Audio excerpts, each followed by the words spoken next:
हमारे शास्त्रों के अनुसार में मुक्ति 4 प्रकार की है। पहला है सालोक्य, दूसरा है सामीप्य, तीसरा है सारूप्य और चौथा है सायुज्य। ये जो क्रम है या ये जो अनुभव है, ये उससे शारीरिक स्तर पर नहीं होता है। कभी कभी भ्रम रहता नहीं कि ये जो सालोक्य है इत्यादि जो ये मुक्ति है, शायद वहाँ भक्त पहुँचता होगा। ये सब मन का खेल है, मन के द्वारा मन के भीतर सब खेल चलता है।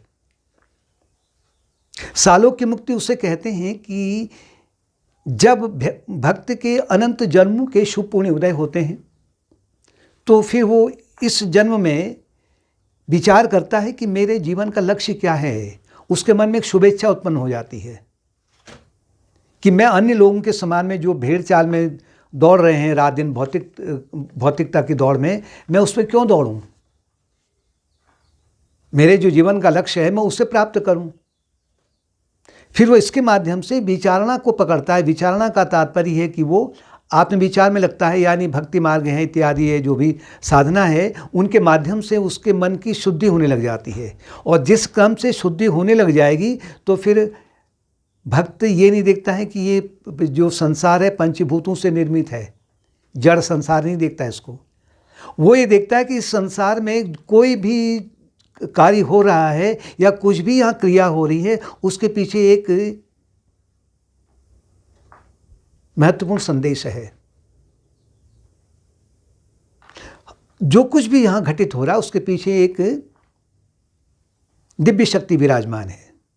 तो वो फिर इस संपूर्ण जगत को ईश्वर के हाथों में देखता है और अनुभव करता है कि मैं भी एक उसके सेवक के रूप में उनके जगत में या उनके साम्राज्य में निवास कर रहा हूँ।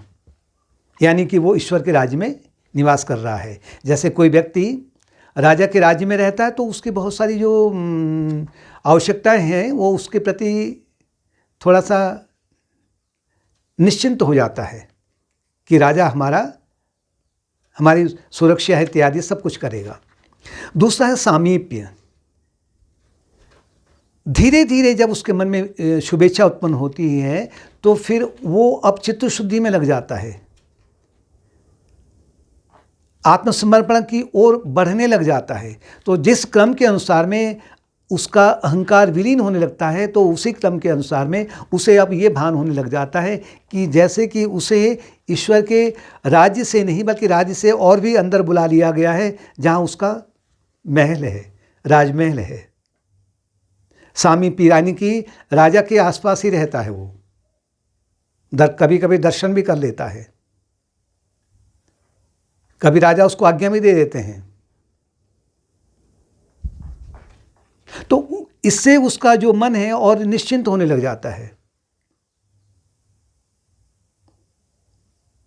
और चित्त शुद्धि निरंतर बढ़ने लग जाती है। और जिस क्रम के अनुसार में चित्त शुद्धि उसकी बढ़ेगी, उसमें अनुशासन बढ़ेगा, दिव्य चरित्र बढ़ेगा, दिव्य गुण बढ़ेंगे। दिव्य गुण अगर बढ़ रहे हैं तो फिर वो राजा का एक प्रिय सेवक बन जाता है। जैसे कि किसी राज्य में अगर कोई व्यक्ति अच्छे चरित्र वाला है, अच्छे कार्यों वाला है, तो राजा उससे प्रसन्न होकर के अपने राजमहल में बुला लेता है और यहाँ उसकी चिंताएं और कम हो जाती हैं। तीसरा है सारूप्य। सारूप्य का तात्पर्य है कि भक्त का जो चित्त है बहुत निर्मल होने लग जाता है, यानी कि अहंकार सात्विकी बन जाता है, दिव्य गुणों की मात्रा बढ़ जाती है और उसमें ईश्वर गुण विकसित होने लग जाते हैं। ये स्वाभाविक ही है।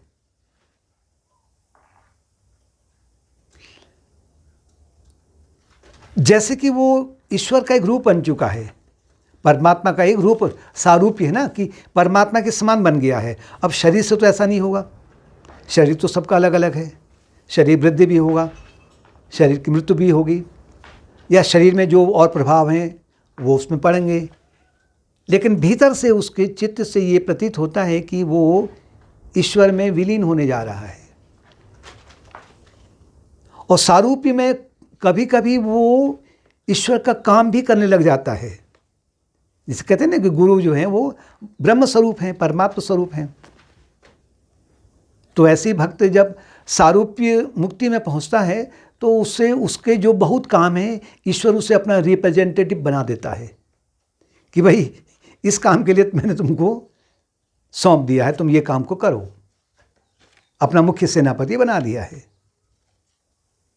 और ईश्वर उसके उसमें जो उसने कार्य जो करता है जो भक्त, उसमें बाधा ही नहीं डालता है। उसे पता है कि जो मेरा भक्त करेगा वो मेरे ही अनुसार करेगा, क्योंकि वो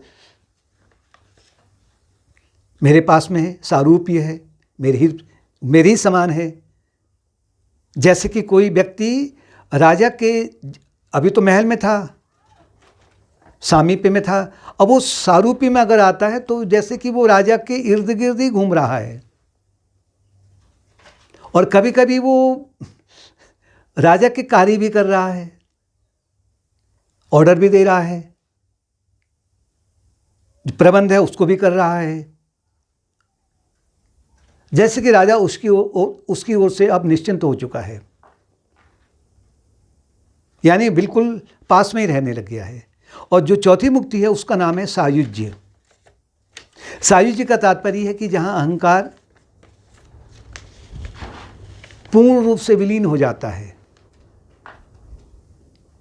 यानी अज्ञान का जो आवरण है वो पूर्ण रूप से जब मिट जाता है तो वो ईश्वरमय बन जाता है। वो दिव्य चेतना में जैसे घुल गया है। जैसे कि नदी है ना, नदी जिस